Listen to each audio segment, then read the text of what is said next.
সাহাবায়ে কেরাম সেই ভয়ে রাসূলের সাথে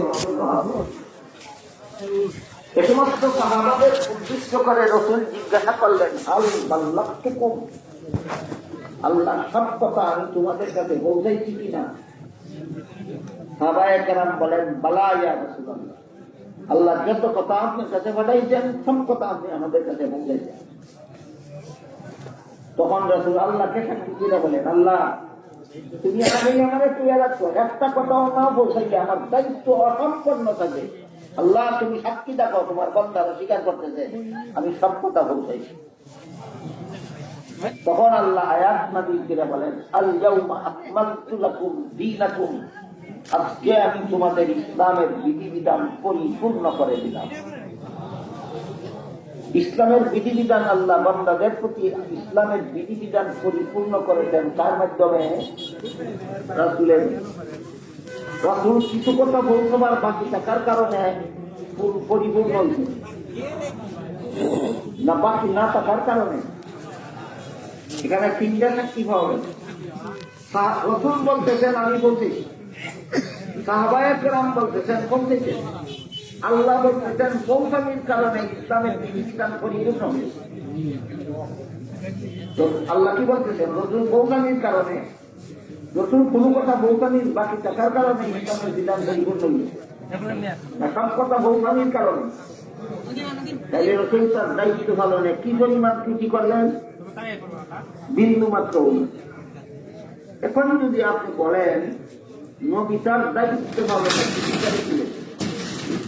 অথবা ত্রুটি করে থাকতে পারেন, তাইলে গোটা দিন নিশ্চিত থাকে না, গোটা দিন সন্দেহযুক্ত হইয়া যায়। ইসলামের সমস্ত বিধিবিধান সন্দেহযুক্ত হইয়া যায়। নবী তার দায়িত্ব পালনে ত্রুটি করেছেন বা করতে পারে কথাটা বিশ্বাস করলে, এমন কথা বিশ্বাস করলে নবী বিশ্বাস করাটা মন গড়া একটা মতে নবী বিশ্বাস হয়, সহিহ একটা মতো নবী বিশ্বাস করা হয় না। তুমি নবী বিশ্বাস করো বললে আমি বললাম, কিন্তু নবী তার দায়িত্ব পালনে ত্রুটি করতে পারেন, এই বিশ্বাসটা তোমার ভ্রান্ত মতবাদ। এটা এমন ভ্রান্ত মতবাদ যেখানে তুমি সরাসরি কামিল না, কিন্তু তুমি নির্ভেজাল মুসলমান না, তুমি মুসলমান নামের ভেজাল। কথাগুলি যারা শুনতেছেন বুঝতেছেন তারা বলুন, আকীদা সংশোধন না কইরা, আকীদা সংশোধন না কইরা ইলমে তাজকিয়া হাসিল করলে বিফল হবে। আল্লামা মুফতি শফি রহমাতুল্লাহি আলাইহি কথাটা পরিষ্কার ভাবে লিখেছেন, আকীদা সংশোধন না কইরা তাসবিহ করবা, ওয়াজিফা করবা, জিকির করবা, ইবাদত করবা, বন্দেগী করবা, নফল বন্দেগী করবা, গুনাহ অভ্যাস ছেড়ে দিবা, নফসকে নিজের কাবুতে আনবা, নফসকে তোমার কথা মতো চলতে বাধ্য করবা, সবকিছু করতে পারবা, কিন্তু এই ইলমে তাজকিয়ার সাধনাগুলি কইরা সফল হওয়া সত্ত্বেও তোমার আকীদা যদি দুরুস্ত না হয় তোমাকে জাহান্নামে যেতে হবে। তাজকিয়াকে সফল করা বড় কাজ না, আকীদা সংশোধন করা বড় কাজ। আকীদা সংশোধন করা উদাহরণ, একটা তুলনামূলক একটা উদাহরণ নেই, কথাটা আপনারা বুঝবার লাগে। ইলমে তাজকিয়ার মধ্যে উল্লেখ আছে মানুষের মনের মধ্যে আত্মার কতগুলি রূপ সৃষ্টি হয়। শরীরের মধ্যে যেমন রূপ সৃষ্টি হয় তাদের শারীরিক রূপ বলে, আত্মার মধ্যেও কতগুলি রূপ সৃষ্টি হয়, এগুলিকে আধ্যাত্মিক রূপ বলে। বুঝে থাকলে বলেন মানুষের রূপ শুধু শরীরে হয় না, আত্মার মধ্যেও হয়, আত্মার মধ্যেও। আল্লামা ইমাম গাজ্জালী রাহমাতুল্লাহি আলাইহি আরবাঈন ফি উসুল ইসলাম নামক কিতাবে লিখেছেন, মানুষের আত্মার মধ্যে যতগুলি রূপ হয় এর মধ্যে একটা রূপের নাম আছে হাসাদ। একটা রূপের নাম আছে কি? সর্বমোট 10টা রূপের সৃষ্টি হয় মানুষের আত্মার মধ্যে। 10টা রূপের মধ্যে একটা রূপের নাম হইল হাসাদ। হাসাদ এর মর্ম হইল অন্যের ভালো দেখলে নিজের মনে জ্বালাপোড়া করে, অন্য লোকের উন্নতি দেখলে, অন্য লোকের ধন সম্পদ দেখলে, অন্য লোকের সুখ শান্তি দেখলে, অন্য লোকের বিদ্যা বুদ্ধি দেখলে, অন্য লোকের এলিম কালামের দেখলে নিজের মনে সহ্য করতে পারে না, মনে দুঃখ লাগে। এই দুঃখটার নামই ইলমে তাসকিয়ার ভাষায় হাসাদ। এই দুঃখটার নাম ওই হাসাদ। এই রোগের চিকিৎসা হয়। যেমন আত্মার যেমন রোগ আছে চিকিৎসা হয়, শরীরের যেমন রোগ আছে চিকিৎসা আছে, আত্মারও রোগ আছে চিকিৎসা হয়। আপনি যদি মনে করেন আপনার আত্মার মধ্যে হাসাদ নামের রোগ আছে, চিকিৎসাটা এইভাবে করতে পারে। বিভিন্ন পদ্ধতি আছে চিকিৎসা। একটা পদ্ধতি, আমি গভীর মনোযোগে নিরিবিলি একা একা বসে ভাববেন যে তার এই গুণটা আল্লাহ নিজে ইচ্ছা করে দিচ্ছে। অমুক যে বেশি সুন্দর, আমার থেকে বেশি সুন্দর, আল্লাহ ইচ্ছা করে তার সুন্দর বানাইছে। অমুক যে আমার থেকে বেশি ধনী, আল্লাহ তার ইচ্ছা করে ধনী বানাইছে। অমুক যে আমার থেকে বেশি জ্ঞানী, আল্লাহ ইচ্ছা করে তার জ্ঞানী বানিয়েছে না আল্লাহর অনিচ্ছায় জ্ঞানীছে। অমুক যে আমার থেকে বড় আলেম হয়েছে, আল্লাহ ইচ্ছা করে তারে আলেম বানিয়েছে না আল্লাহর অনিচ্ছায় দিয়েছে। কাজে আল্লাহ ইচ্ছা করে তারে একটা জিনিস দিছে, এটা যদি আমি সহ্য করতে পারি না, তাহলে তো আল্লাহর বন্টন নীতিকেই আমি মেনে নিতে পারলাম না।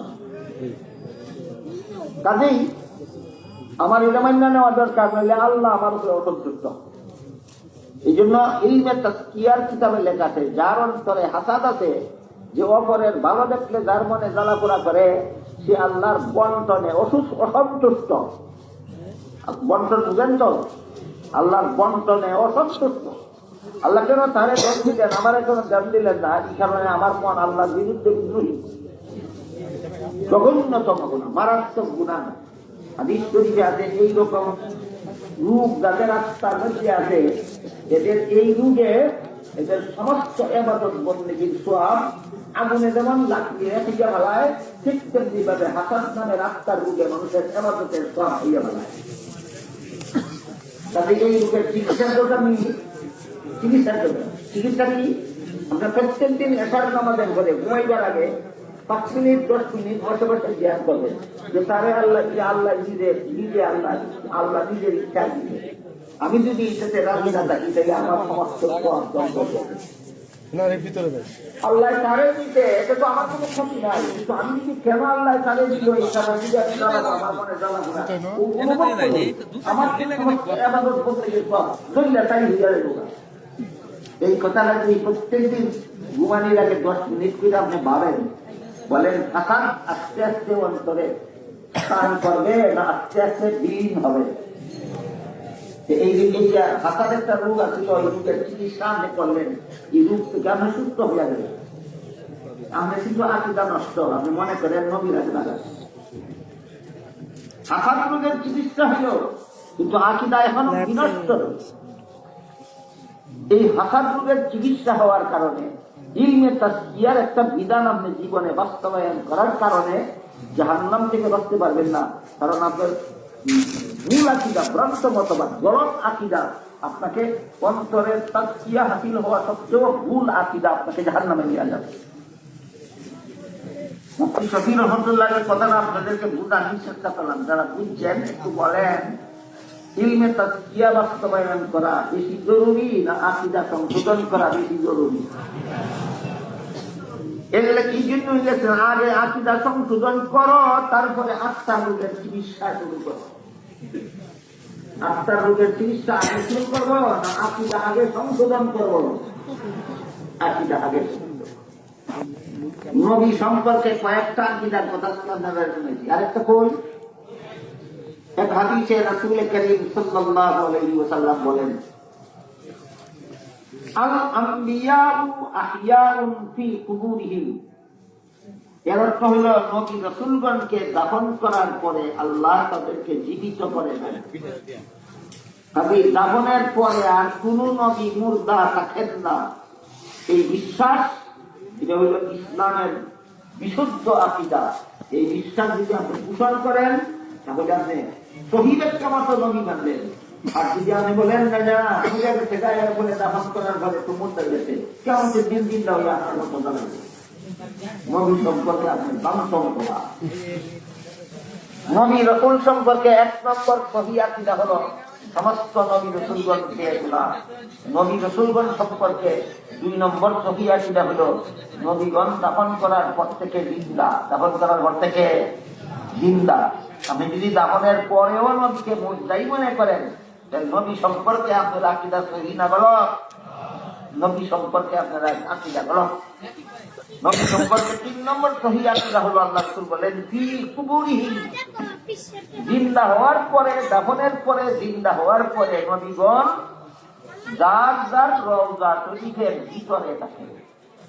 বলেন নবী জিন্দা হইয়া থাকেন কোথায়? রওজা শরীফের ভিতরে। আপনি যদি মনে করেন আমার জশ্নে জুলুসের মিছিলে আসেন, আপনি যদি বলেন আমার মিলাদ মাহফিলে নবী আসেন, তাহলে আপনি মন গড়া অপব্যাখ্যার মাধ্যমে নবী বললেন। আপনি আসলেন কিছু হন না কেন, আপনি ইসলামের সহিহ আকীদায় বিশ্বাসী হইলেন না, মানে মুসলমান নামের বেদাত। নবী রাসূল সম্পর্কে এই পর্যন্ত আপনারা কয়েকটা সহিহ আকীদার উদাহরণ দিলাম। 1 নম্বর, নবী রাসূল দায়িত্ব পালনে বিন্দুমাত্র ত্রুটি করেন না। 2 নম্বর, সমস্ত নবী রাসূলগণ আজীবন বেগুনাহ। 3 নম্বর, সমস্ত নবী রাসূলগণ দাফন করার পর থেকে জিন্দা। 4 নম্বর, সমস্ত নবী রাসূলগণ জিন্দা হওয়ার পর দুনিয়ার বিভিন্ন জায়গায় ঘোরাফেরা করেন না, রওজা শরীফের ভিতরে থাকেন। এবার যদি বলেন ধৈর্যের সাথে আর কিছু সময় শুনবেন, আল্লাহ সম্পর্কেও কিছু সহিহ ব্যাখ্যা গলত ব্যাখ্যা আছে। সহিহ ব্যাখ্যা আর গলত ব্যাখ্যা কি শুধু নবীর ব্যাপারে আছে, আল্লাহর ব্যাপারে আছে? আল্লাহর ব্যাপারে শুরুতেই বলছিলাম, আল্লাহর ব্যাপারগুলি একটু লম্বা এবং কঠিন। আমি আগে থেকে চিন্তা করতেছিলাম যে নবীর ব্যাপারগুলি যদি আপনাদেরকে বুঝাইতে পারি, তাহলে হয়তো আল্লাহর ব্যাপারগুলিও বুঝাইতে পারি। আপনাদের অবস্থায় আমার মনে সান্ত্বনা হইলেন যে আশা করি নবীর ব্যাপারগুলি আপনারা বুঝাইতে পারছি। নবী সম্পর্কে সহিহ ব্যাখ্যা কোনটা, গলত ব্যাখ্যা কোনটা বুঝাইতে পারছি। এতে আমার সাহস হয় যে আশা করি আল্লাহর ব্যাপারেও সহিহ ব্যাখ্যা গলত ব্যাখ্যা বুঝাইতে পারি। আমি যে 6 কথা বিশ্বাস করে মুসলমান হয়েছিলাম, এর মধ্যে 1 নম্বর কথা হইল আমানতু বিল্লাহ, আমি আল্লাহ বিশ্বাস করি। কিন্তু আল্লাহ বিশ্বাস করে যে আপনি মুসলমান হইলেন, আল্লাহ সম্পর্কেও কিছু ব্যাখ্যা আছে ভুল আর কিছু ব্যাখ্যা আছে শুদ্ধ। আপনি যদি শুদ্ধ ব্যাখ্যা মতো আল্লাহ বিশ্বাস করেন, আপনি নির্ভেজাল মুসলমান। আর আপনি যদি ভুল ব্যাখ্যা মতো আল্লাহ বিশ্বাস করেন, তাহলে আপনি মুসলমান নামের বেদাল। বলেন আপনারা মুসলমান নামের বেদাল হতে চান না নির্ভেজাল মুসলমান? তাহলে নবী রাসূল বিশ্বাস করতে হবে সহিহ ব্যাখ্যা মতো, সাহাবায়ে কেরামদের বিশ্বাস করতে হবে সহিহ ব্যাখ্যা মতো, আল্লাহ বিশ্বাস করতে হবে সহিহ ব্যাখ্যা মতো। আল্লাহ সম্পর্কে যত সহিহ ব্যাখ্যা আছে, এর মধ্যে একটা সহিহ ব্যাখ্যা হলো দুনিয়ার জীবনে চর্মচুকে আল্লাহকে দেখা যাবে না। একটা সহিহ, কাজে দুনিয়াতে যদি কেউ চর্মচুকেই আল্লাহকে দেখতে দাবি করে, এ মুসলমান নামের বেদাল, এ মুসলমান নামের বেদাল। কিন্তু এখানে বোঝার মতো কিছু কথা আছে। আল্লাহ সত্যই আছেন কি জানি না, কিছু সন্দেহ আছে? সত্যি থাকলে আমি দেখবো না কেন? এই প্রশ্ন হইল নাস্তিকদের। এই প্রশ্নটা নাস্তিকদের। থাকলে দেখবো না কেন, আর না দেখলে আছে বিশ্বাস কর্ম কেন? আল্লামা জালালউদ্দিন রুমি রহমাতুল্লাহ শেরের দ্বারা নাস্তিকদের এই শয়তানি প্রশ্নের দাঁত ভাঙ্গা জবাব তিনি বলেন, তন্দ্রে যাও যাদে তন মস্তুরে নিস, তন্দ্রে যাও যাদে তন মস্তুরে নিস, লেকে কসরা দিদে যা দস্তুরে নিস। আল্লাহ দেখবেন এবারে আগে কও তোমার শরীর দান আছে কি বলে? জীবিত মানুষের শরীরে দান আছে। কোন দিন তোর দানটা আগে কর। তোর দানটা যদি না মিথ্যা বিশ্বাস করতে পারো, যে সমস্ত জগতের সৃষ্টিকর্তারে না মিথ্যা বিশ্বাস করতে পারছে না কেন? তখন নাস্তিকে জবাব দেয়, আমার দানটা না দেখলেও আমার শরীরে যে দান আছে এটার কত প্রমাণ আছে, প্রমাণ হইয়া দান আছে বিশ্বাস করি। কি প্রমাণ রে তোর? কয় দান আছে পরীক্ষা চোখে দেখি, দান আছে এই কারণে কানে শুনি, আমার শরীরে দান আছে এই কারণে মুখে কথা বলতে পারি, আমার দান আছে এই জন্য হাতে ধরতে পারি, আমার দান আছে এই জন্য পায়ে ধরতে পারি। এই প্রমাণ হইয়া বিশ্বাস করছি দান আছে, এটা যা হবে না। আল্লাহ বলেন তোর চৌকে শোনা, চৌকে যখন কানে যখন মুখে কথা শুনতে পারো, এইগুলি কিন্তু তোর দান আছে বলে প্রমাণ হইতে পারে। আসমান জমিন চন্দ্র সূর্য সুশৃঙ্খল গতিতে যে চলে দেখি আল্লাহ আছে তার প্রমাণ না। আল্লাহ রাব্বুল আলামিন এই মর্মে বলেন, ওয়াশ-শামসু তাজরি লিমুস্তাকাররিন লাহা যালিকা তাকদীরুল আজিজিল আলীম ওয়াল কামারা কাদ্দারনাহু মানাজিলা হাত্তা আদা কাল উরজুনিল কাদীম লাশ-শামসু ইয়ানবাগী লাহা আন তুদরিকাল কামার ওয়ালাল লাইলু সাবিকুন নাহার ওয়া কুল্লুন ফি ফালাকিন ইয়াসবাহুন। আল্লাহ পাক রব্বুল আলামিন বলেন, তোর চোখে দেখা তোর প্রাণের একটা প্রমাণ, তোর কানে শোনা তোর প্রাণ আছে যে একটা প্রমাণ, তোর মুখে কথা বলতে ভাড়া তোর যে প্রাণ আছে একটা প্রমাণ, ঠিক তেমনি ভাবে আসমানের সূর্য আল্লাহ আছে এর একটা প্রমাণ, আসমানের চন্দ্র আল্লাহ আছে একটা প্রমাণ। সূর্য প্রতিদিন পূর্ব আকাশে উদয় হইয়া পশ্চিম আকাশে অস্ত যায়, কোনদিন উত্তর দিকে উদয় হইয়া দক্ষিণ আকাশে অস্ত যায় না, আল্লাহ আছে তার প্রমাণ। চন্দ্র সূর্য একই আকাশে উদয় অস্ত যায়, কোনদিন একটার সাথে আরেকটার টক্কর লাগে না, ঘর্ষণ লাগে না, অ্যাক্সিডেন্ট হয় না, দুর্ঘটনা হয় না, এই সবগুলি আল্লাহ আছে তার প্রমাণ। এই কথাটা আর এর বেশি বিস্তারিত কিংবা সময় মারাতে নাই, মূল কথার দিকে যায়।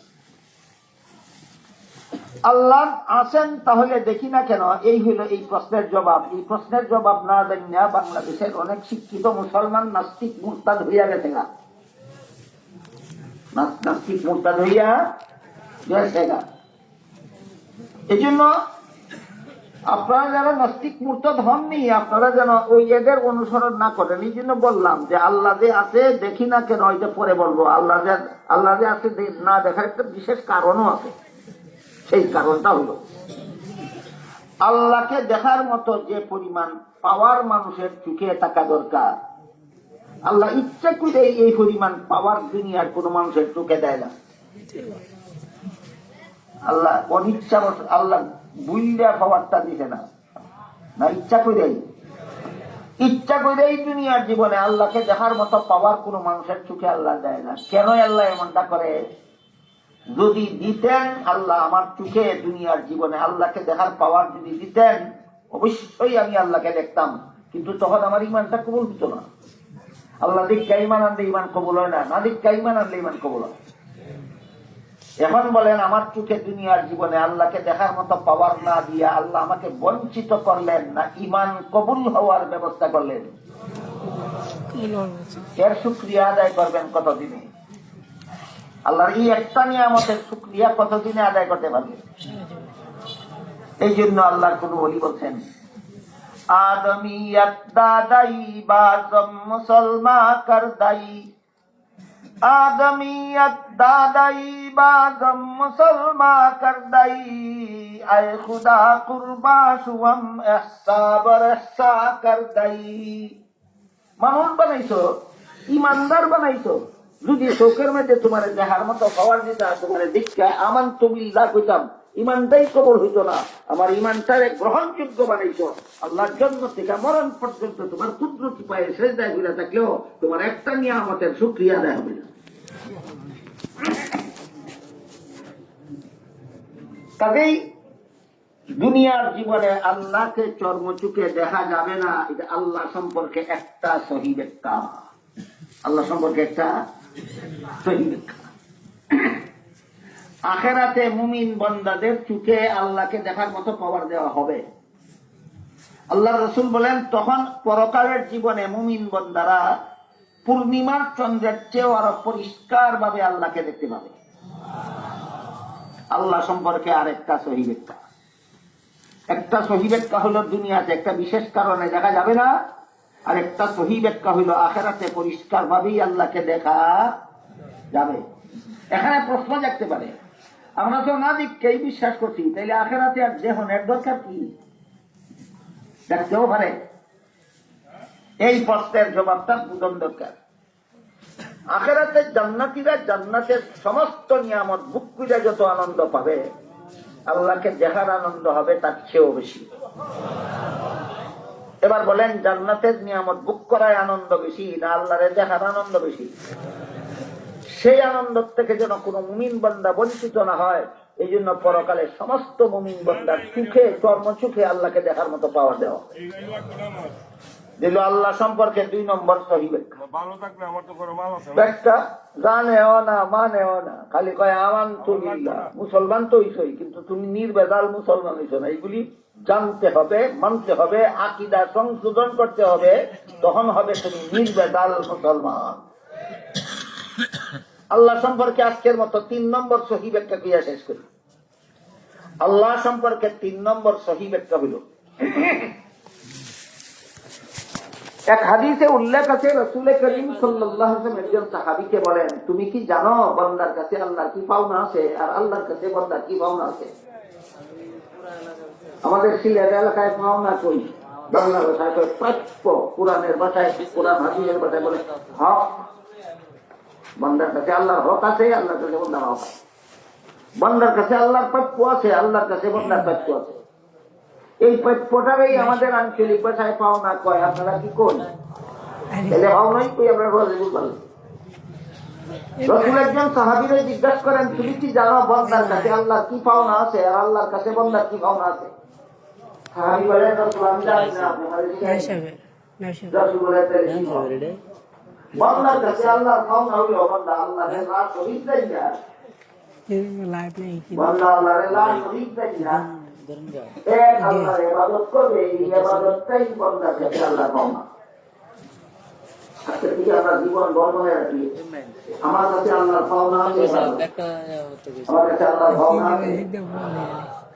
নামাজ ইবাদত কি, রোজা ইবাদত কি, সমস্ত নেক কর্ম ইবাদত কি। বলেন নামাজ রোজা করে না এমন মুসলমান আপনারা সমাজ আছেন, যেটাকে কার পাওনা দেয় না, সেটা আল্লাহর পাওনা দেয় না, আল্লাহর পাওনা ঠিক মতো দিব, কেমনে বিশ্বাস করে? হিসাব সুদা না, হিসাব সুদা, এরা আল্লাহর পাওনা দেয় না। নামাজ নাই, রোজা নাই, ইবাদত নাই, বন্দেগী নাই, রাজনৈতিক নেতা আপনি গদিক গেলে খালি জনগণের ভাঙা দিব। গদিক যাইবার আগে ওই আল্লাহর ভাঙা দিছে না, গদিক গে বলে জনগণের ভাঙা দিব, বুতে দশে মাতা।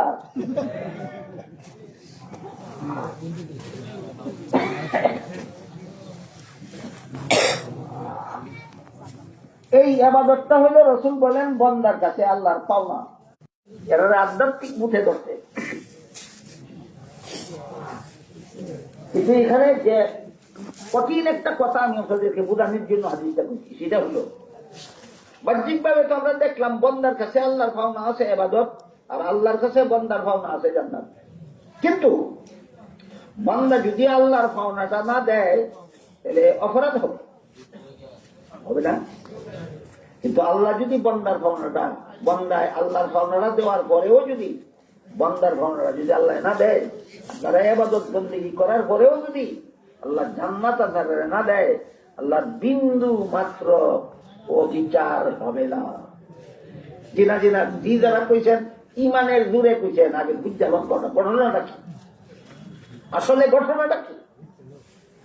আল্লাহর পাওনাও পাওনা, আমার পাওনাও পাওনা। আল্লাহর পাওনাটা না দিলে আর যদি আমার অপরাধ হয়, আমার পাওনাটা না দিলে আল্লাহর অপরাধ হবে না কেন? এইটা হলো বুঝার ব্যাপার। আল্লাহ সম্পর্কে 3 নম্বর সহি ব্যাখ্যা, এটাও ঈমান আকীদার ব্যাপার। এইগুলি না জানলে আকীদা সংশোধন হবে কবে? আমি যদি এই কথাটা জানি না যে আল্লাহর পাওনা যে আমার কাছে আছে নামাজ রোজা, এটা না দিলে আমার অপরাধ হবে, কারণটা কি?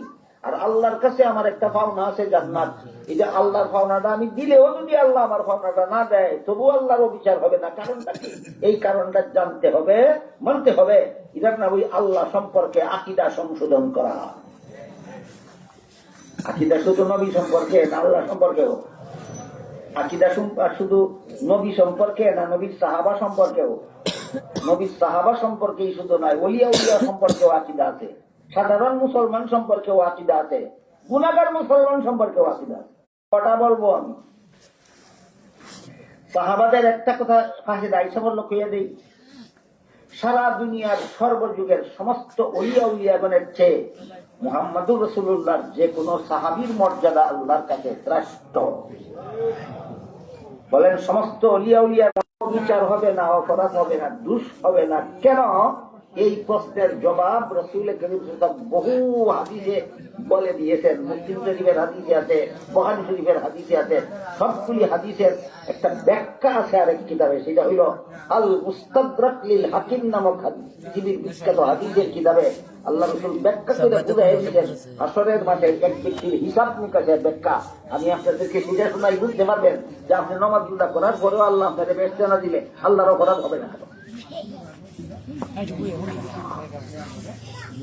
রাসূল বলেন বনি ইসরাইলের মধ্যে একটা লোক ছিল 1500 বছর পর্যন্ত আল্লাহর ইবাদত করছিল, নির্বেজাল। যেমন ইবাদত নির্বেজাল। অনেক সময় মানুষের সমাজ থেকে নির্বেজাল ইবাদত করা কঠিন হইয়া দাঁড়ায়। পারিপার্শ্বিক অবস্থা ব্যবস্থার কারণে খাতির জমা ইবাদত করতে পারে না। এই জন্য লোকটা মানুষের সমাজ ছেড়ে দিয়া সাগরের মধ্যে একটা দ্বীপ বেছে ইবাদত করত, যেন কেউ তারে ডিস্টার্ব করতে না পারে। দ্বীপের মধ্যে তো খানাও নাই, পানিও নাই, খাইব কি? রাসূল বলেন আল্লাহ কুদরতি ব্যবস্থায় দ্বীপের মধ্যে একটা ডালিম গাছ সৃষ্টি করে দিয়েছেন। পেটে কিদা লাগে, একটা ডালিম করে খায়, পেটে কিদা নিবারণ হয়ে যায়। যখন পানির পিপাসা লাগলো, সাগরের গুণা পানি তো পান করা যায় না, পানি লাইব কই? রাসূল বলেন আল্লাহ কুদরতি ব্যবস্থায় আঙ্গুলের মতো একটা ছিদ্র খুঁজে দ্বীপের মধ্যে একটা মিঠা পানির ঝরনা সৃষ্টি করে দিচ্ছেন। খিদা লাগলে ডালিম পেজা খায়, পিপাসা লাগলে ঝরনার পানি খায়, বাকি সময় আল্লাহর ইবাদতে কাটায়। এই অবস্থায় 500 বছর আল্লাহর ইবাদত করছে। মরণের আগে দোয়া করছে, আল্লাহ তোমার ইবাদত যে আমি করি, এই ইবাদত করতে গিয়ে আমার জীবনের শেষ সেজদার মধ্যে যেন আমার মরণ হয়। মরণের পরে কিয়ামত পর্যন্ত লাশটা যেন মাটি খাইতে না পারে, লাশটা যেন সেজদা দিতে থাকে। আল্লাহ তার দোয়াও কবুল করছে। রাসূল বলেন জীবনের শেষ সেজদার মধ্যেই তার মরণ হয়েছে, লাশটা মাটির তলে সেজদারত অবস্থা দিয়েছে। কিয়ামতের দিন সেজদার থেকে জিন্দা হইয়া হাসরের মাঠে দাঁড়াবে। তার আমল নামায় 500 বছরের নির্বেজাল ইবাদতের সওয়াব থাকবে, কোন গুনাহ তার আমল নামায় থাকবে না। আপনারা বিচারে কি কয়, জাহান্নামে যাইতো না জান্নাত পাইতো? রাসূল বলেন দাঁড়ানির পরে আল্লাহ একজন ফিরিস্তাকে বলবেন, ও ফিরিস্তা, এই বান্দা আমারে 500 বছর নির্বেজাল ইবাদত করছে, যা আছে তার ইবাদতের সওয়াব আছে 500 বছরের, গুনাহ একটাও নাই, তারে আমার দয়ায় জান্নাতে পৌঁছায় দাও। রাসূল বলেন যখন আল্লাহ বলবেন তারে আমার দয়ায় জান্নাতে পৌঁছায় দাও, তখন সে বলবে আল্লাহ তোমার দয়ায় যদি আমার জান্নাতে যাইতে হয়, তাহলে আমার 500 বছরের ইবাদত কোন কামে লাগলো? রাসূল বলেন আল্লাহ তার প্রশ্নের জবাব না দিয়া আবারও ফিরিস্তারে কইবেন, ফিরিস্তা তারে আমার দয়ায় জান্নাতে পৌঁছায় দাও। ওই লোকে আবারও কইবে, আল্লাহ তোমার দয়ায় যদি আমার জান্নাতে যাওয়ান লাগে, তা আমার 500 বছরের ইবাদত গেল কই? দ্বিতীয়বার রিপিট করার পরে আল্লাহ বলবেন, ঠিক আছে, তুমি যদি 500 বছরের ইবাদত বন্দেগীর হিসাব নিকাশ মিলাইয়া যদি বেঁচতে যেতে চাও, আমার কথা নাই, মিলাও। এরপরে হাসরের মাঠে বন্দার সাথে আল্লাহ হিসাব নিকাশ মিলানি শুরু হইব।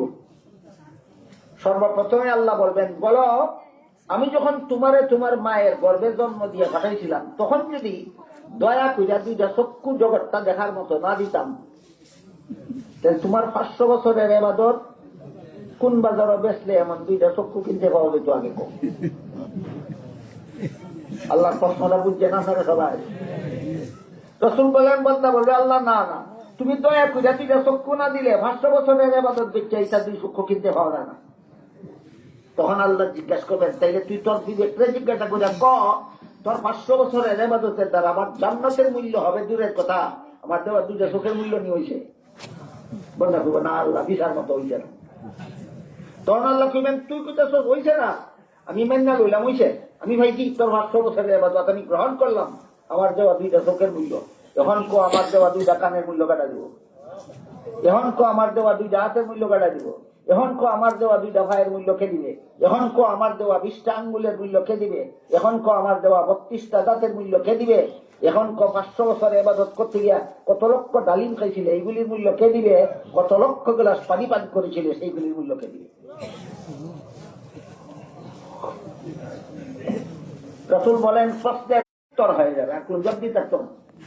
তখন আল্লাহ আগের ফিরিস্তারই কেবে রে ফিরিস্তা, হে আমার পাওনা দিতে পারে না, এর জাহান্নাম লিয়ে যা, কি দিতে পারে না, পাওনা দিতে পারে, জাহান্নাম লিয়ে যা। তখন ফিরিস্তা হেস লইয়া জাহান্নামের দিকে নিয়ে রওনা হবে। বন্দায় চিৎকার বলেন আল্লাহকে সহি ব্যাখ্যা মতো জানতে হবে কিনা।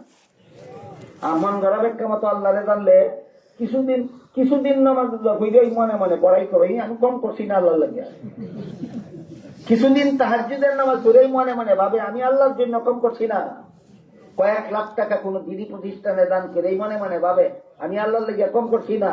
আল্লাহ বলেন কি পরিমাণ কষ্ট, খালি 5 মিনিটের কথা স্মরণ কর, ঘুমানির পরে 5 মিনিট যদি তোর নাকে নিঃশ্বাসটা বন্ধ করে দিতাম, তো সারা জীবনের যেগুলি করছ সবগুলি তো আমার 5 মিনিটের মূল্য, 5 মিনিটের নিঃশ্বাসের মূল্য পরিশোধ হবে না। আজকের মতো নবী রাসূল সম্পর্কে 4টা সহি আকীদার কথা বলা হইল, আল্লাহ সম্পর্কে 2টা 3টা সহি আকীদার কথা বলা হইল। এইভাবে যে 6 কথা বিশ্বাস করে আমরা মুমিন মুসলমান হইছি, প্রত্যেকটার ব্যাপারে কিছু ব্যাখ্যা আছে সহি। এই সহি ব্যাখ্যা মতে আল্লাহ মুসলমান হইলে নির্ভেজাল মুসলমান। আল্লাহ সম্পর্কে কোন ভুল ব্যাখ্যা গ্রহণ করলে, নবী সম্পর্কে কোন ভুল ব্যাখ্যা গ্রহণ করলে, সাহাবায়ে কেরাম সম্পর্কে কোন ভুল ব্যাখ্যা গ্রহণ করলে নির্ভেজাল মুসলমান নয়, মুসলমান নামের বেদাল। জিজ্ঞাসা করি আপনাদেরকে, আপনি বেদাল মুসলমান হতে চান না নির্বেদাল? তাইলে তাসকিয়ার কাজ আগে না আকীদা দুরুস্ত আগে? আল্লাহ আপনাদের আমাদের সবাইকে আগে আকীদা দুরুস্তের মাধ্যমে তাসকিয়াকে সফল করার তৌফিক দান করুন। সবাই বলুন আমিন। সুবহান রাব্বিকা রাব্বিল ইজ্জাতি আম্মা ইয়াসিফুন ওয়া সালামুন আলাল মুরসালিন ওয়ালহামদুলিল্লাহি রাব্বিল আলামিন।